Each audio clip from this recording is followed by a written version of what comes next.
Bien, estamos de vuelta en edición nocturna, como les había informado en el segmento anterior de presentación del tema de esta noche y de nuestros distinguidos invitados. Nos encontramos, estoy en compañía de tres abogados más destacados de la República Dominicana, los doctores Eduardo Jorge Prat, Julio Curi y Carlos Salcedo. Y el propósito y tema de esta noche es hablar con ellos sobre si es necesario realmente, como ya se ha anticipado, una nueva reforma constitucional. Buenas noches, caballeros. Gracias por aceptar nuestra invitación. Buenas noches, Miguel. ¿Se impone una nueva reforma constitucional y cuál sería el propósito de esa reforma en la eventualidad de que sea necesaria? Mira, cuando la ciudadanía toma una decisión que es la que finalmente tiene que impulsar el proceso de reforma, nadie la puede detener. Es decir, si la ciudadanía y sobre todo los actores del sistema político así lo entienden porque oyen a la ciudadanía, pues evidentemente que el sistema político no tiene otra cosa que modificar la Constitución. Y ha habido una imperiosidad, parece, porque la ciudadanía ya tiene un par de años presionando en la necesidad de que haya un ministerio público independiente, de que haya un procurador general independiente, y de que se sustraiga del Consejo Nacional de la Magistratura el Procurador General de la República. Evidentemente que eso pasa por una reforma constitucional. De ahí la necesidad. Por lo tanto, si la ciudadanía y los actores del poder, el sistema político, se pone de acuerdo y atiende ese llamado de la ciudadanía, pues será en ese caso necesaria una reforma constitucional. Ahora, el momento, bueno, estamos en la transición todavía, hay que esperar que el gobierno se instale, que las cámaras legislativas al mismo tiempo tomen posesión, se nombren quienes se van a hacer los cuerpos dirigenciales de cada una de las cámaras y finalmente entonces se comienza a estructurar todas las reformas que son necesarias, pero sobre todo esta reforma que es un llamado ciudadano a la independencia del Ministerio Público. Yo siempre digo que cualquier reforma constitucional a veces se ve con malos ojos, sobre todo porque la clase política ha condicionado la actuación del Ministerio Público por la harto dependencia del Ministerio Público del Poder Ejecutivo. Eso es una realidad. Pero aquí el tema es la elección no solamente de las vías institucionales, sino personales, perfiles que hay que definir y demás, y procedimientos para la elección y selección de un Ministerio Público absolutamente independiente. El Ministerio Público no es solamente el Procurador General de la República. Hay que pensar en la independencia real del Ministerio Público, de los fiscales que son los que acusan o no acusan, de los que utilizan la inobjetividad o la subjetividad más que la objetividad en los procesos de acusación, de investigación y determinación de cuáles son las personas que deben estar sentadas en el banquillo de los acusados. El poder político tradicionalmente ha condicionado las actuaciones del Ministerio Público y eso solo hace necesaria una reforma constitucional. Bien.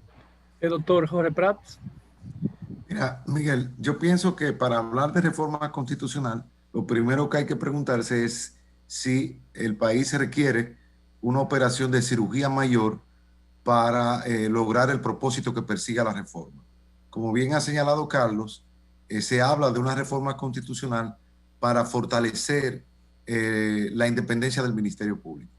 En este sentido, hay que partir de lo que ha sido el modelo constitucional del Ministerio Público adoptado en 2010.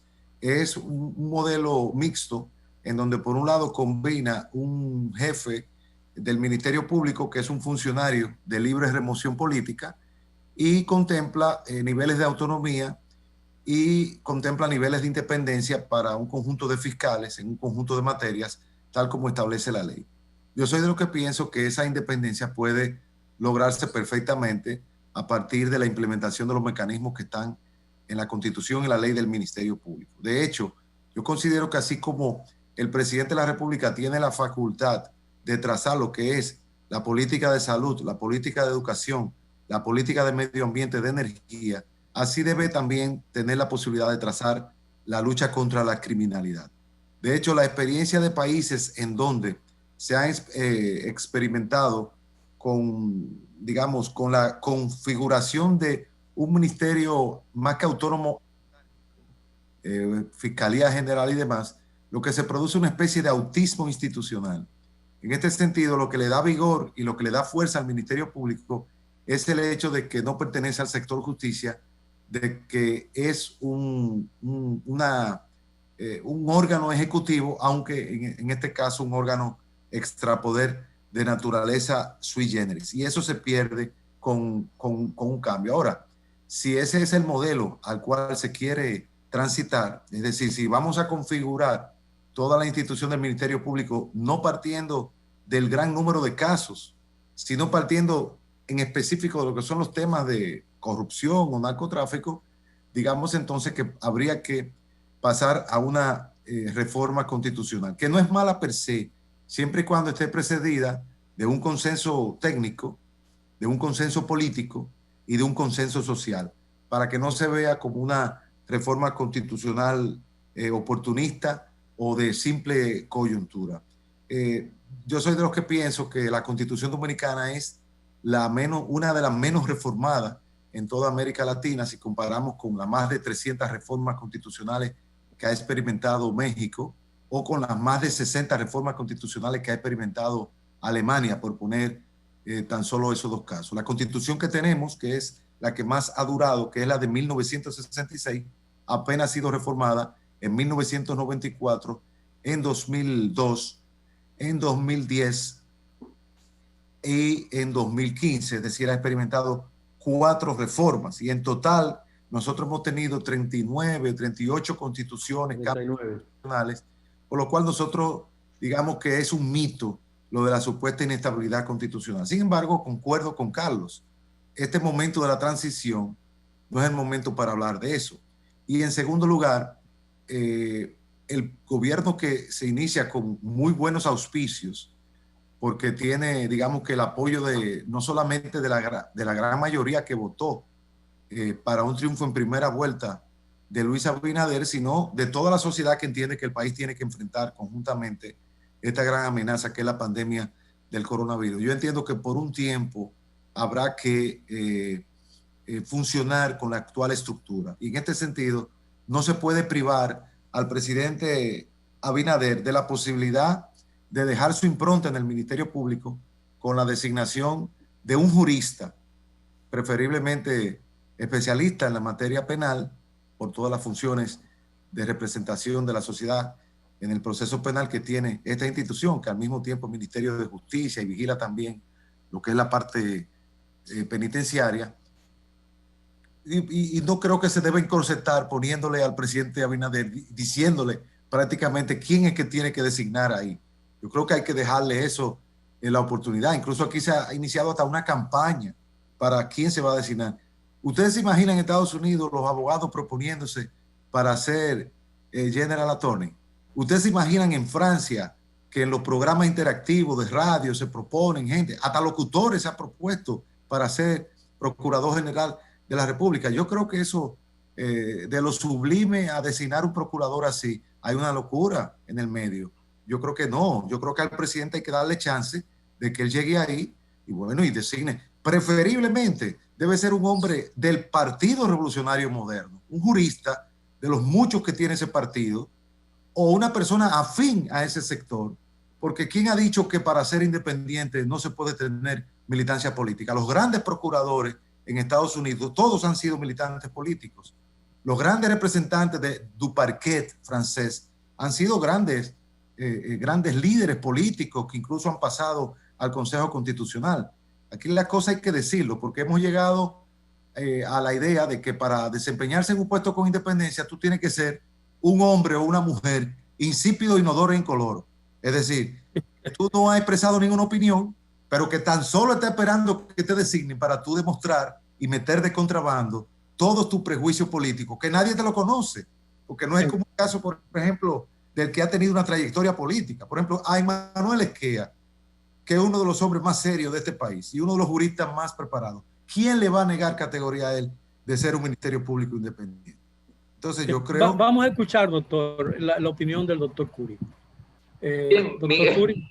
es que yo creo que nos hemos adentrado en las modificaciones que eventualmente serían necesarias, no en la pertinencia de convocar ahora a la Asamblea Revisora para discutir una eventual reforma constitucional.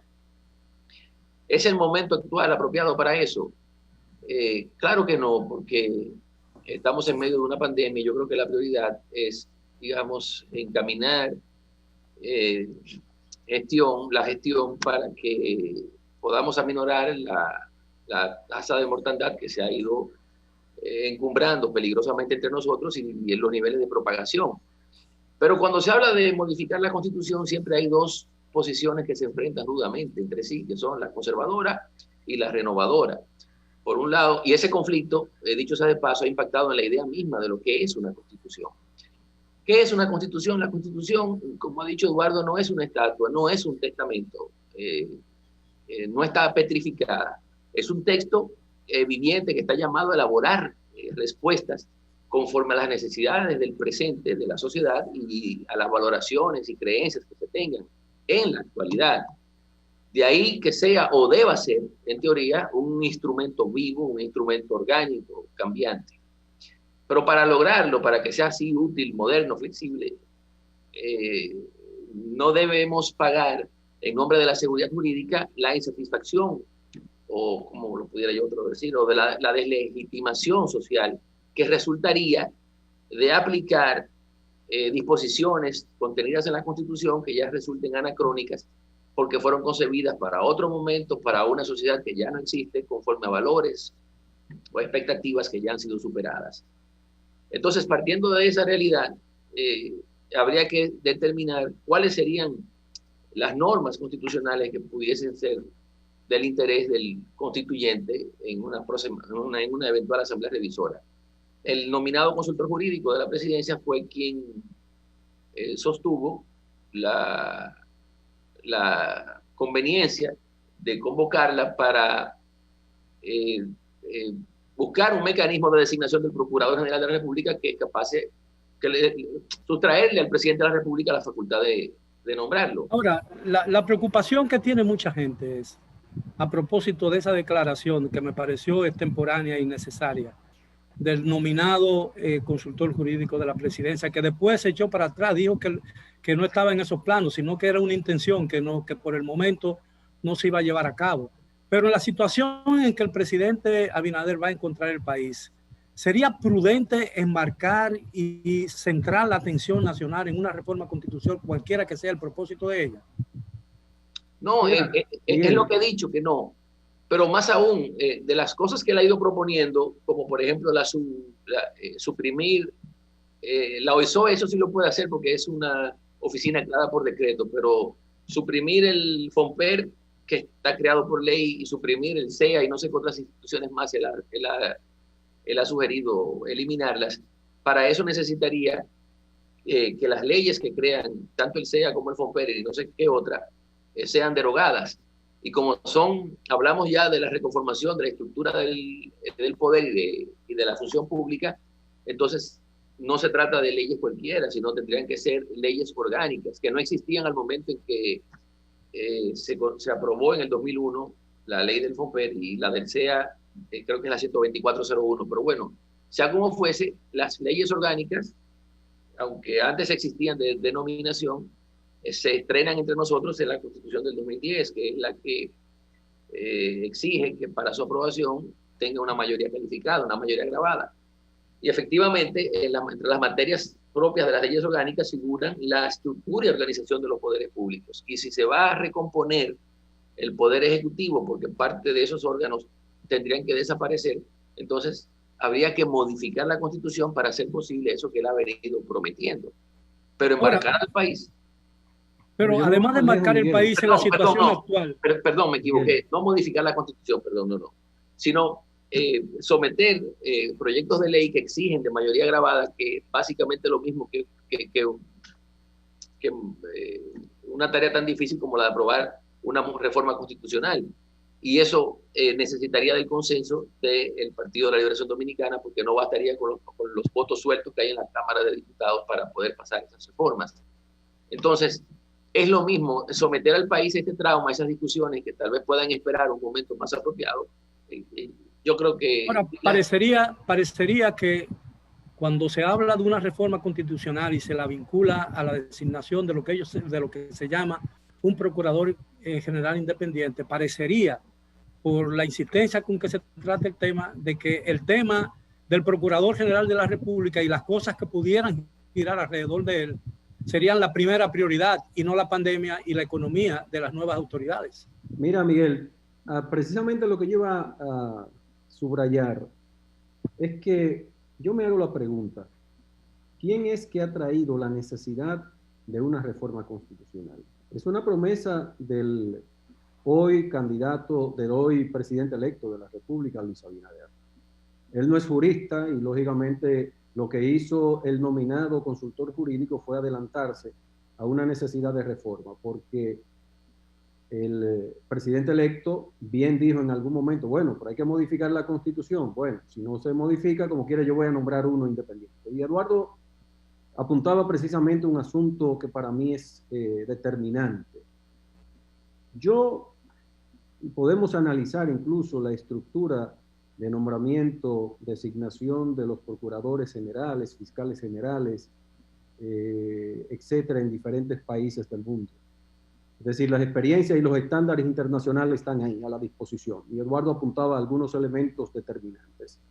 Lo que determina no es necesariamente que lo designe el presidente de la República, lo nomine y luego lo ratifique el Congreso Nacional, como ocurre en los Estados Unidos, etcétera. No, no.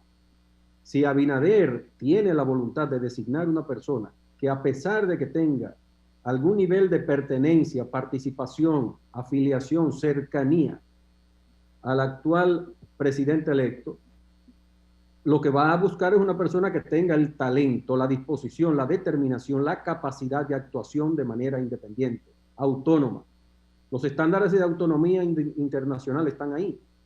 Y Luis Abinader evidentemente ha prometido esa independencia y esa autonomía del Ministerio Público, que no es solamente la autonomía consagrada en la Constitución, nominalmente. Es decir, hay una autonomía administrativa, financiera, presupuestaria, pero no es solamente una autonomía operativa.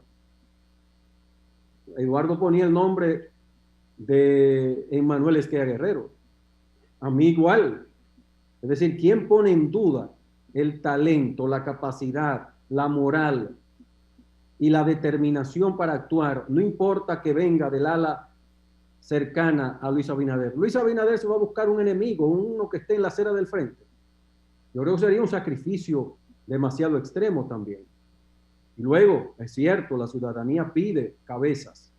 ¿Pero cuáles cabezas? ¿En base a un ministerio público subjetivamente actuando? No, evidentemente que tiene que ser un ministerio público objetivo.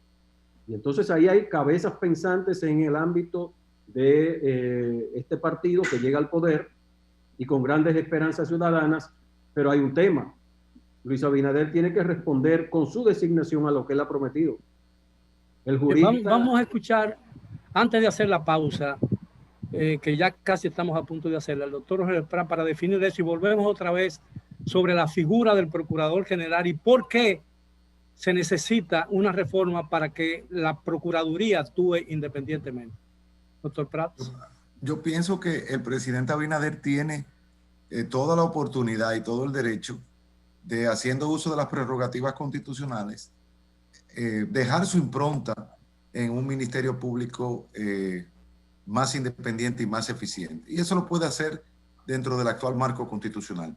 Lógicamente, si se quiere involucrar en un proceso de reforma, yo entiendo que, como creo que el propio consultor jurídico, el próximo consultor jurídico del Poder Ejecutivo, el doctor Antoliano Peralta lo decía, se necesitará un consenso.